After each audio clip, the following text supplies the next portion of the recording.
I've been multiplying matrices already, but certainly time for me to discuss the rules for matrix multiplication. And the interesting part is the many ways you can do it, and they all give the same answer. And they're all important. So matrix multiplication, and then come inverses. So we mentioned the inverse of a matrix, but that's a big deal. Lots to do about inverses and how to find them. Okay, so I'll begin with how to multiply two matrices. First way. Okay, so suppose I have a matrix A multiplying a matrix B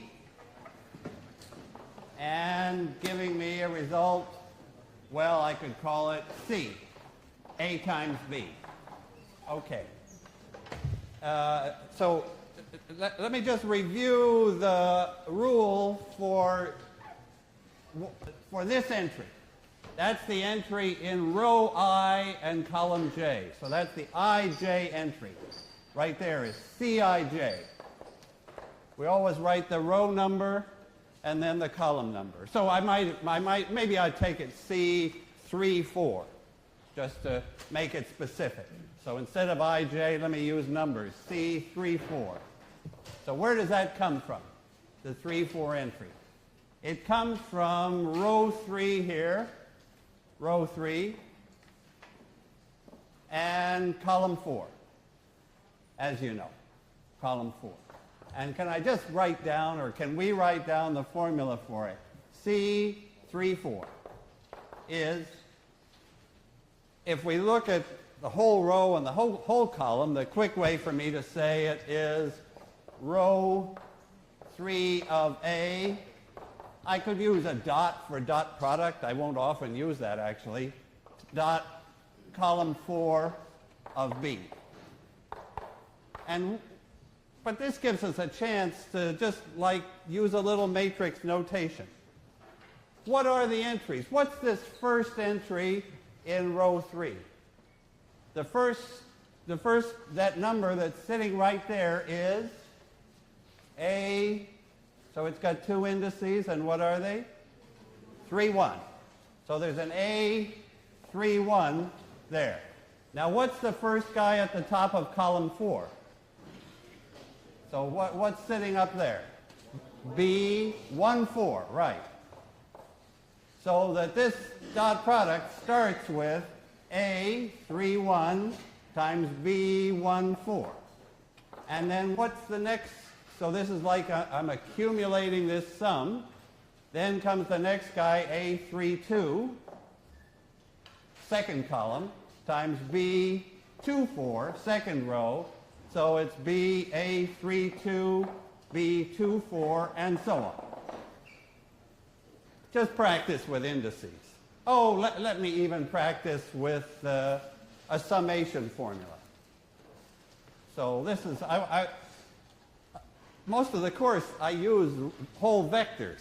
I very seldom get down to the details of these particular entries, but here we better do it. So it's some kind of a sum, right, of things in row 3, column K, shall I say, times things in row K, column 4. You see that that's what we're seeing here. This is K is 1.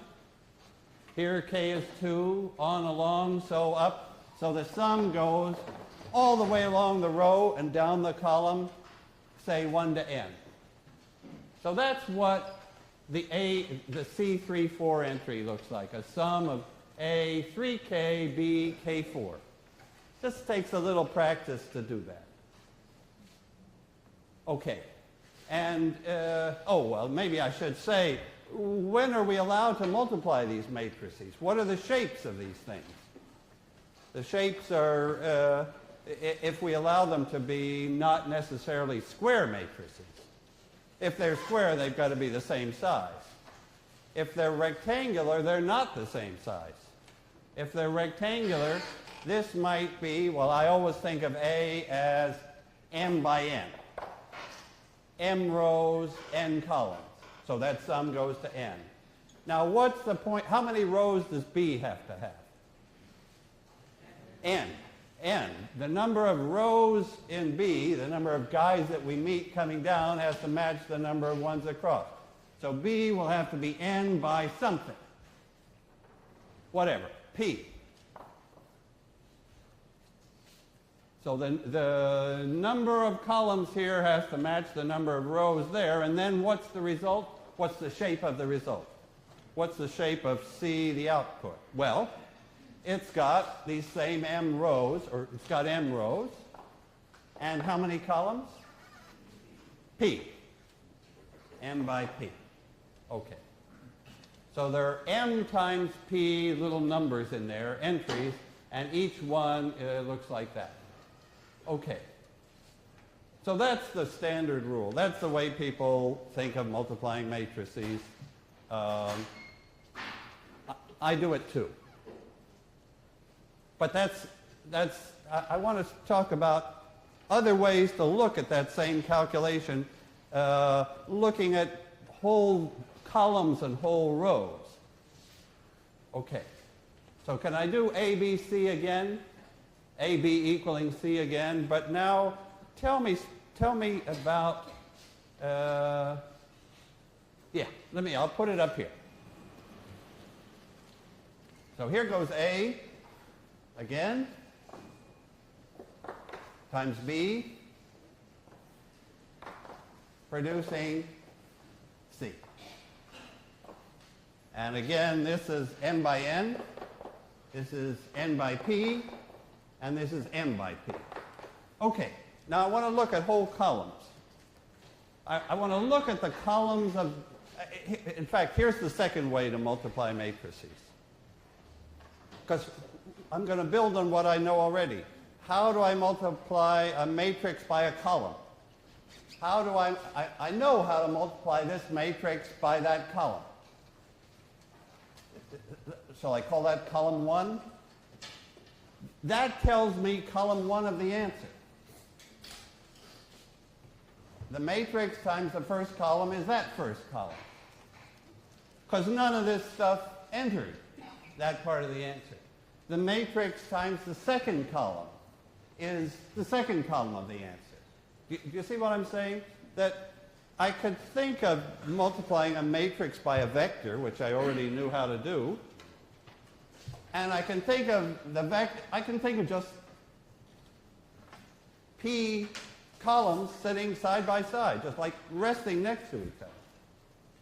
And I multiply A times each one of those, and I get the P columns of the answer. Do you see, this is quite nice. To be able to think, okay, matrix multiplication works so that I could just think of having several columns, multiplying by A, and getting the columns of the answer. So, like, here's column 1. Shall I call that, shall I call that column 1? And what's going in there is A times column 1.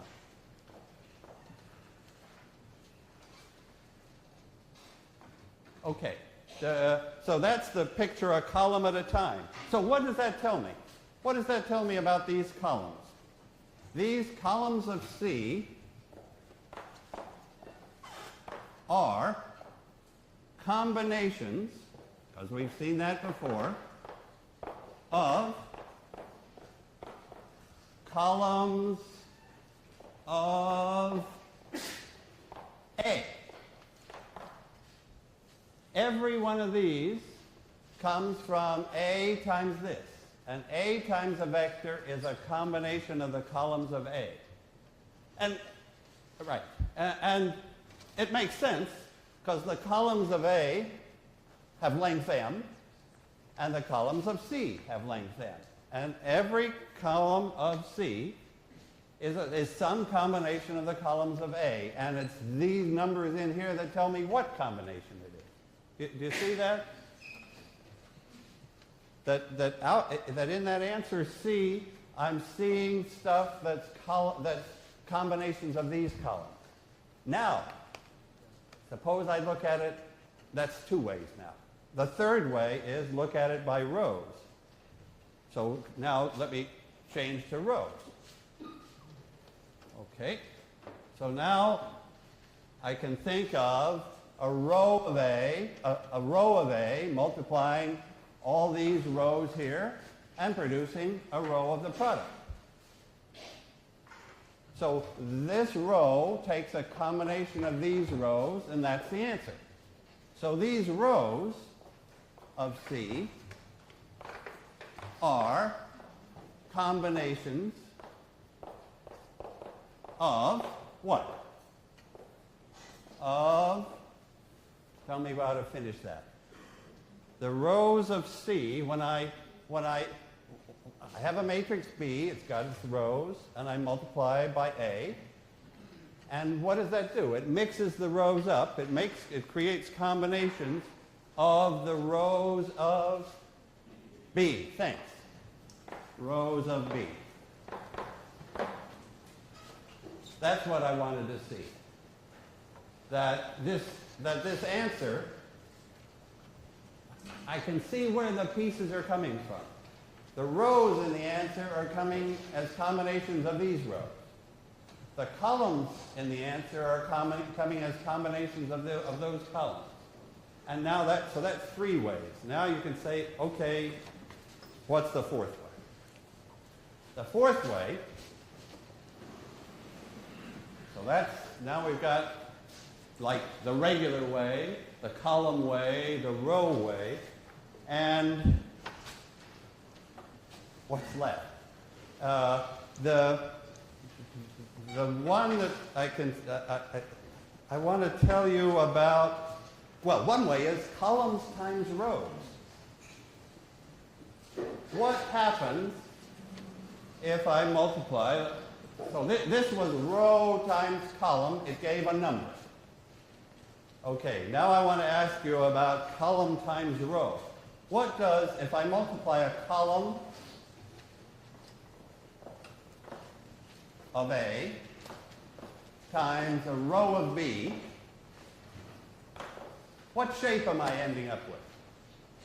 So if I take a column times a row, that's definitely different from taking a row times a column. So a column of A was, what's the shape of a column of A? M by 1. A column of A is a column. It's got M entries and one column. And what's a row of B? It's got one row and P columns.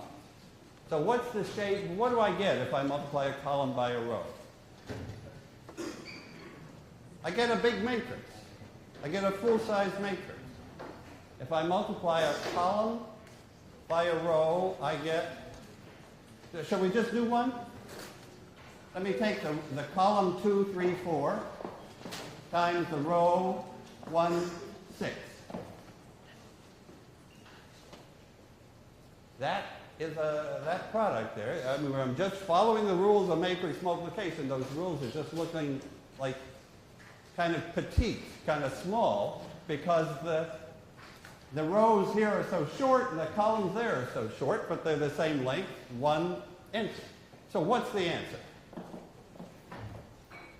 What's the answer if I do 2, 3, 4 times 1, 6, just for practice? Well, what's the first row of the answer? 212. And the second row of the answer is 318. And the third row of the answer is 424. Actually, I mean, that's a very special matrix there. Very special matrix. What can you tell me about its columns, the columns of that matrix? They're multiples of this guy, right? They're multiples of that one, which follows our rule. We said that the columns of the answer were combinations, but there's only, to take a combination of one guy, it's just a multiple. The rows of the answer, what can you tell me about those three rows? They're all multiples of this row. They're all multiples of 1/6, as we expect. But I'm getting a full-size matrix. And now, just to complete this thought, if I have, now let me write down the fourth way. AB is a sum of columns of A times rows of B. So that, for example, if my matrix was 2, 3, 4, and then had another column, say 7, 8, 9, and my matrix here has, say, started with 1, 6, and then had another column like 0, 0, then here's the fourth way. Okay? I've got 2 columns there, I've got 2 rows there. So the beautiful rule is, seeing the whole thing by columns and rows, is that I can take the first column times the first row and add the second column times the second row.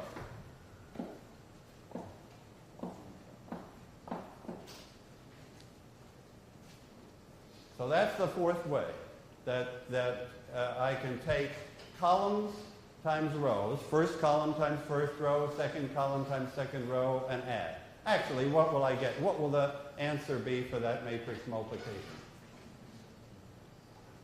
Well, this one is just going to give a 0, so in fact, I'm back to this.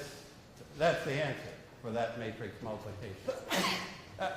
I'm sort of like happy to put up here these facts about matrix multiplication because it gives me a chance to write down special matrices like this.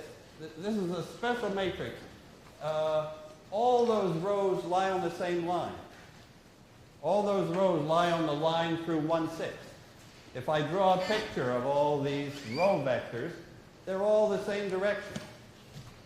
If I draw a picture of these 2 column vectors, they're in the same direction.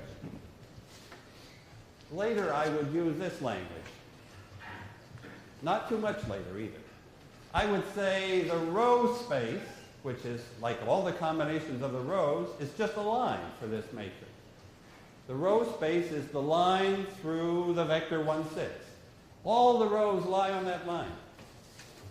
And the column space is also a line. All the columns lie on the line through the vector 2, 3, 4. So this is like a really minimal matrix. And it's because of these ones. Okay, so that's the third way. Now, even, will you take, this is, I want to say one more thing about matrix multiplication while we're on the subject. And it's this. You could also multiply, you could also cut the matrix into blocks and do the multiplication by blocks. Yeah, that's actually so useful that I want to mention it. Block multiplication. So I could take my matrix A and I could chop it up like, maybe just for simplicity, let me chop it into 4 square blocks. Suppose it's square. Let's just take a nice case. And B, suppose it's square also. Same size. So these sizes don't have to be the same. What they have to do is match properly. Here they certainly will match. So here's the rule for block multiplication. That if this has blocks like A, so maybe A1, A2, A3, A4 are the blocks here, and these blocks are B1, B2, B3, and B4, then the answer I can find block.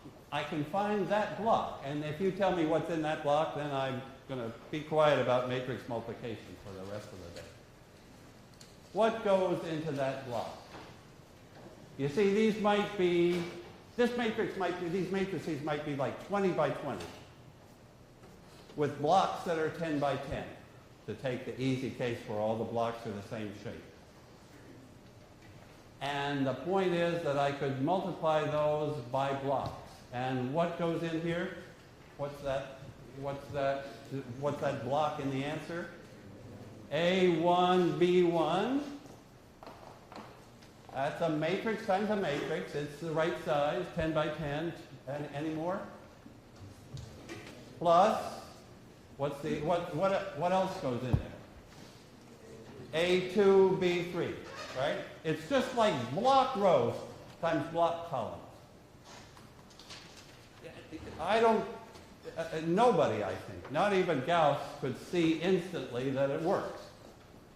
But somehow, if we check it through, all 5 ways we're doing the same multiplications. So this familiar multiplication is what we're really doing when we do it by columns, by columns times rows, and by blocks. Okay, I just have to get the rules straight for matrix multiplication. Okay.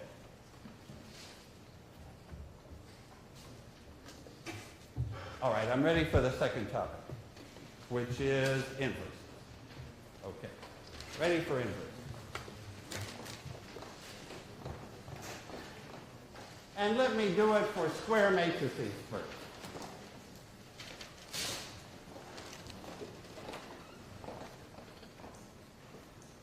Okay, so I've got a square matrix A.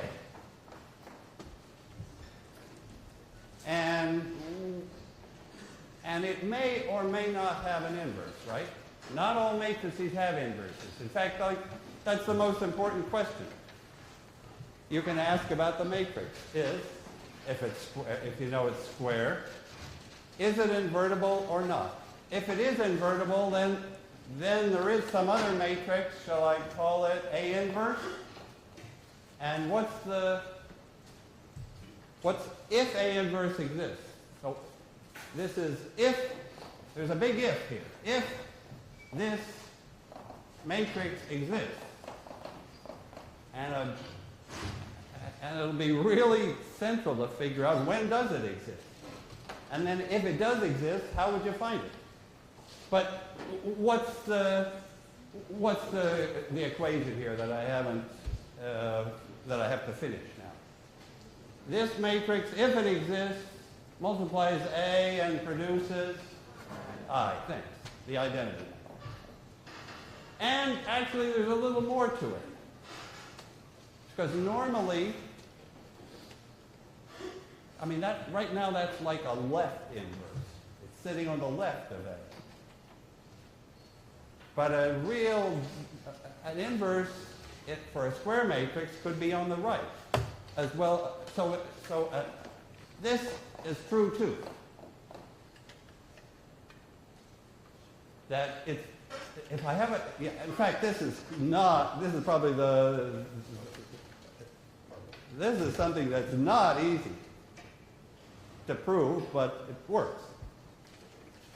That for square matrices, a left inverse is also a right inverse. If I can find a matrix on the left that gets the identity, then also that matrix on the right will produce that identity. For rectangular matrices, we'll see a left inverse that isn't a right inverse. In fact, the shapes wouldn't allow it. But for square matrices, the shapes allow it, and it happens. If A has an inverse. Okay, so give me some cases. Let's see, I hate to be negative here, but let's talk about the case with no inverse. So these matrices are called invertible or non-singular.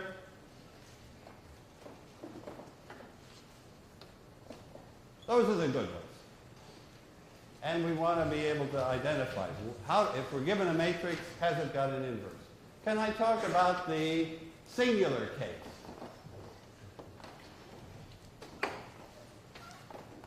No inverse. All right. Best to start with an example. Tell me an example. Let's get an example up here. Let's make it 2 by 2. of a matrix that has not got an inverse. And let's see why. Let me write one up. No inverse. Let's see why.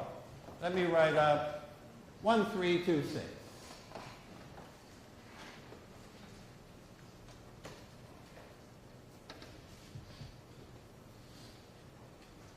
Why does that matrix have no inverse?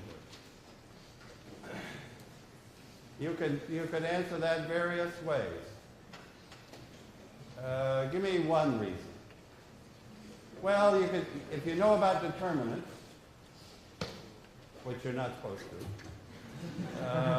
you could take its determinant and you would get 0. Okay. Now, all right. Let me ask you other reasons. Let me ask for other reasons that that matrix isn't invertible. Here, I could use what I'm saying here. Suppose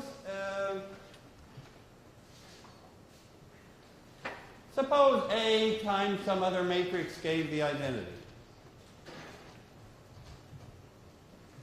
Why is that not possible? Because, oh yeah, I'm thinking about columns here. If I multiply this matrix A by some other matrix, then the result, what can you tell me about the column? They're all multiples of those columns, right? If I multiply A by another matrix, the product has columns that come from those columns. So can I get the identity matrix? No way. The columns of the identity matrix, like 1, 0, it's not a combination of those columns. Because those two columns both lie on the same line. Every combination is just going to be on that line, and I can't get 1, 0. So do you see that sort of column picture of the matrix not being invertible? In fact, here's another reason. Oh, this is even a more important reason. Well, how can I say more important? All those are important. This is another way to see it. A matrix has no inverse. Yeah, now, this is important. A square matrix won't have an inverse if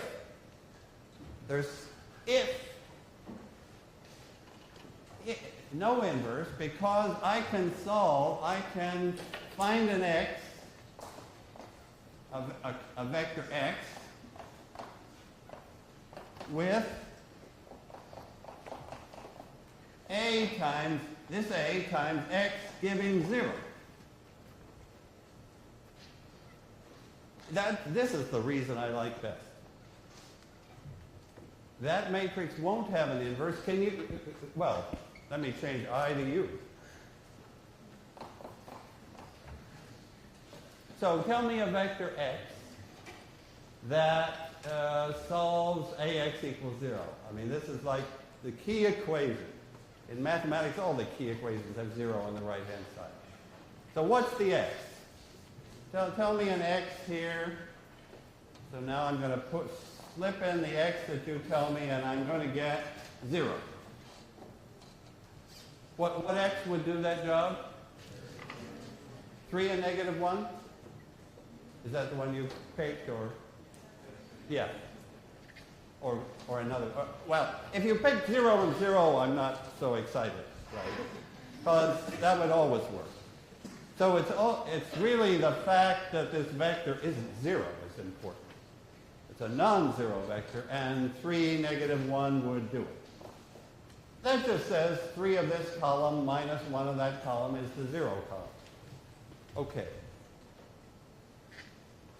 So now I know that A couldn't be invertible. What's the reasoning? If AX is 0, suppose I multiplied by A inverse. Yeah, well, here's the reason. This is why this spells disaster for an inverse. A matrix can't have an inverse if some combination of the columns gives nothing. because I could take AX equals 0, I could multiply by A inverse, and what would I discover? Suppose I take that equation and I multiply by, if A inverse existed, which of course I'm going to come to the conclusion it can't. Because if it existed, if there was an A inverse to this dopey matrix, I would multiply that equation by that inverse and I would discover X is 0.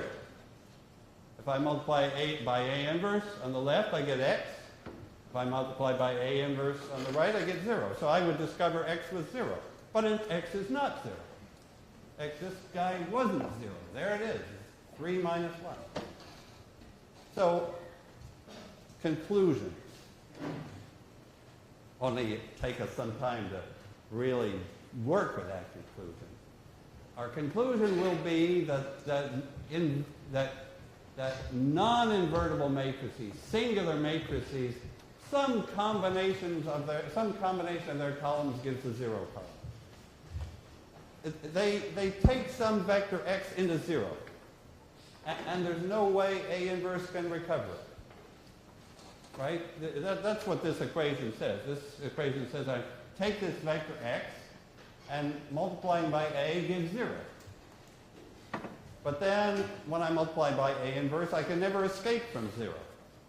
So there couldn't be an A inverse. Where here, okay, now fix, all right, now let me take all right, back to the positive side. Let's take a matrix that does have an inverse. And why not invert it? Okay. So let me take, on this third board, a matrix. So I fix that up a little. Tell me a matrix that has got an inverse. Well, let me say 1, 3, 2. What shall I put there? Well, don't put 6, I guess is right. Do you want any favorites here? 1? Or 8? I don't care. What, 7? 7. Okay. 7 is a lucky one. All right. 7. Okay. Okay. So now what's our idea? We believe that this matrix is invertible. Those who like determinants have quickly taken its determinant and found it wasn't 0. Those who like columns, and probably that department is not totally popular yet, but those who like columns will look at those two columns and say, hey, they point in different directions, so I can get anything.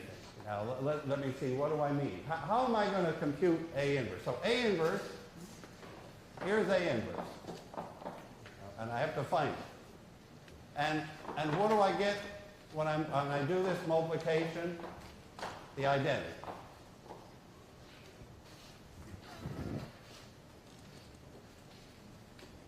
You know, forgive me for taking 2 by 2s, but it's good to keep the computations manageable and let the ideas come out.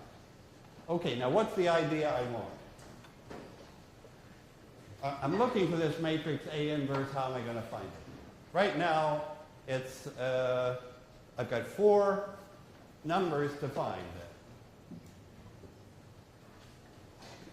I'm going to look at the first column. Let me take this first column, A, B.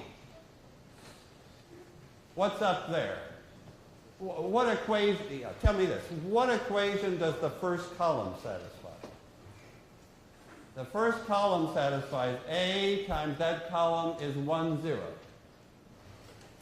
The first column of the answer. And the second column, CD, satisfies A times that second column is 0, 1. You see that finding the inverse is like solving 2 systems. One system when the right-hand side is 1, 0. I'm just going to split it into 2 pieces. I don't even need to rewrite it. I can say, take A times, so let me put it here. A times column J of A inverse is column J of the identity. I've got n equations. I've got, well, 2 in this case. And they have the same matrix A, but they have different right-hand sides. The right-hand sides are just the columns of the identity, this guy and this guy. And these are the 2 solutions. Do you see what I'm doing? I'm looking at that equation by columns. I'm looking at A times this column, giving that guy, and A times that column, giving that guy. So essentially, so this is like the Gauss. We're back to Gauss. We're back to solving systems of equations, but we've got 2 right-hand sides instead of 1. That's where Jordan comes in. So at the very beginning of the lecture, I mentioned Gauss-Jordan. Let me write it up again. Okay, here's the Gauss-Jordan idea. Gauss-Jordan.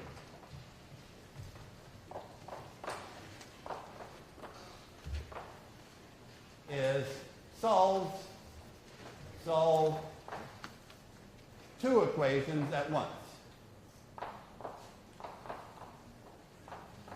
Okay, let me show you how the mechanics go. How do I solve a single equation? So the 2 equations are 1, 3, 2, 7 multiplying AB gives 1, 0. And the other equation is the same 1, 3, 2, 7 multiplying CD gives 0, 1. Okay. That'll tell me the 2 columns of the inverse. I'll have the inverse. In other words, if I can solve with this matrix A, if I can solve with that right-hand side and that right-hand side, I'm invertible. I've got it. Okay. And Jordan sort of said to Gauss, solve them together. Look at the matrix. If we just solve this one, I would look at 1, 3, 2, 7. And how do I deal with the right-hand side? I stick it on as an extra column, right?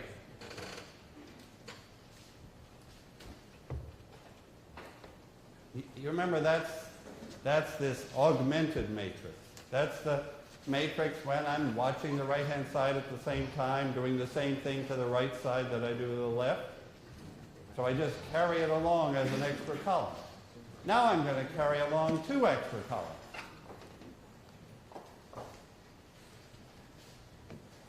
And I'm going to do whatever Gauss wants, right?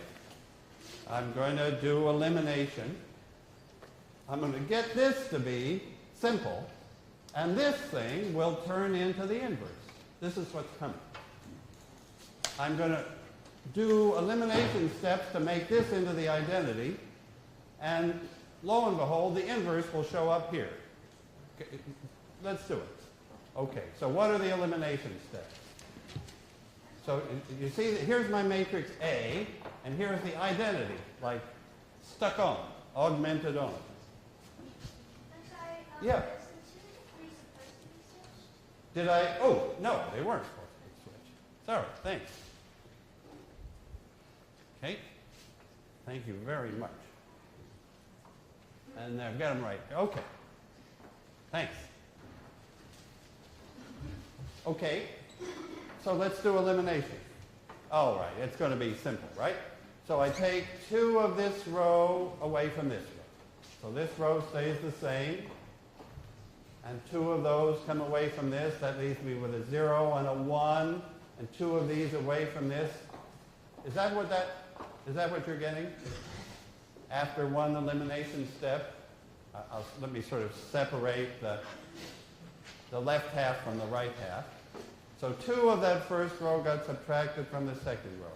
Now this is in upper triangular form. Gauss would quit, but Jordan says keep going. Use elimination upwards. Subtract a multiple of equation 2 from equation 1 to get rid of the 3. So let's go the whole way. So now I'm going to, this guy is fine. But I'm going to, what do I do now? What's my final step that produces the inverse?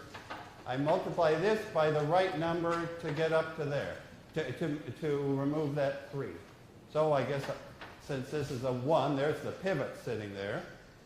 I multiply it by 3 and subtract from that. So what do I get? I'll have 1, 0. Oh, yeah, that was my whole point. I'll multiply this by 3 and subtract from that, which will give me 7. And I multiply this by 3 and subtract from that, which gives me a minus 3.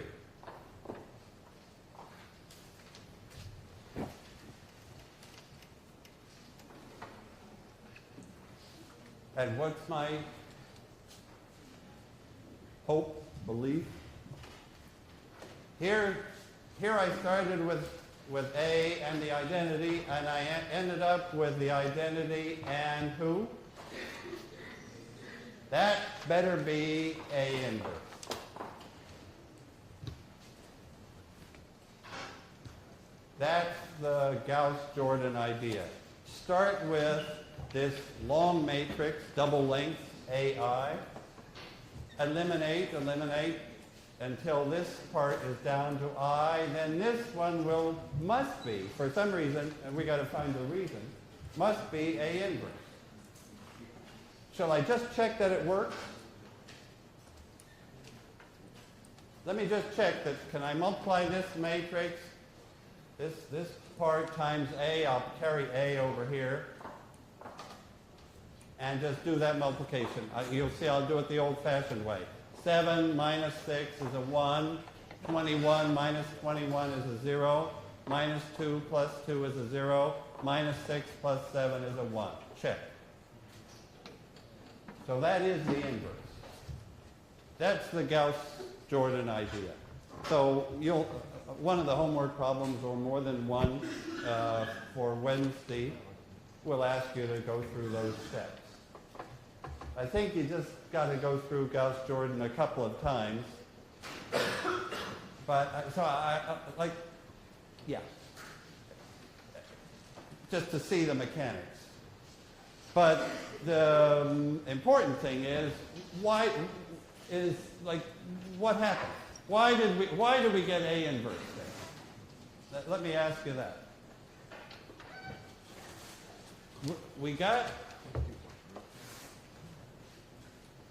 So we do row reduction, we do elimination on this long matrix AI until the first half is I. Then the second half is A inverse. Well, how do I see that? Let me put up here how I see that. So here's my Gauss-Jordan thing, and I'm doing stuff to it. So a whole lot of E's. Remember, those are those elimination matrices. Those are the things that we figured out last time. Yes, that's what an elimination step is. It's in matrix form. I'm multiplying by some E's.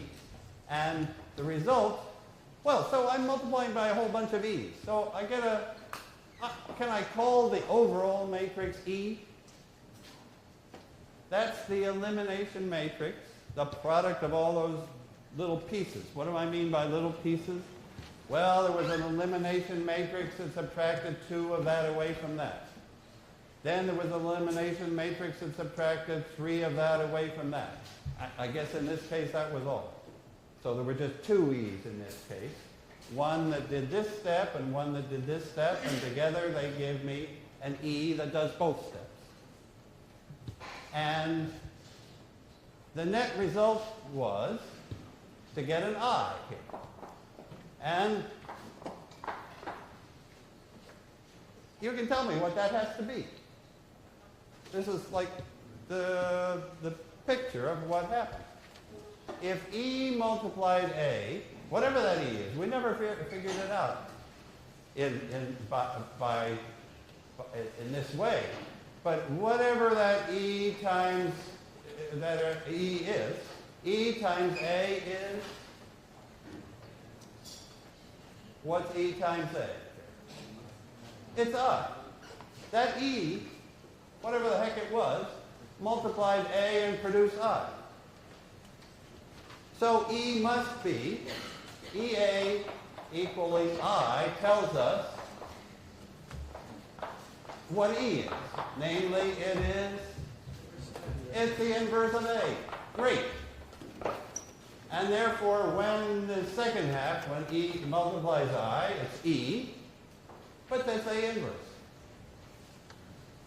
You see the picture looking that way? E times A is the identity. It tells us what E has to be. It has to be the inverse. And therefore, on the right-hand side, where we just smartly tucked on the identity, it's turning in, step by step, it's turning into A inverse. There is the statement of Gauss-Jordan elimination. That's how you find the inverse. We can look at it as elimination, as solving n equations at the same time. And tacking on n columns, solving those equations, and up shows the n columns of A inverse. Okay, thanks. See you on Wednesday.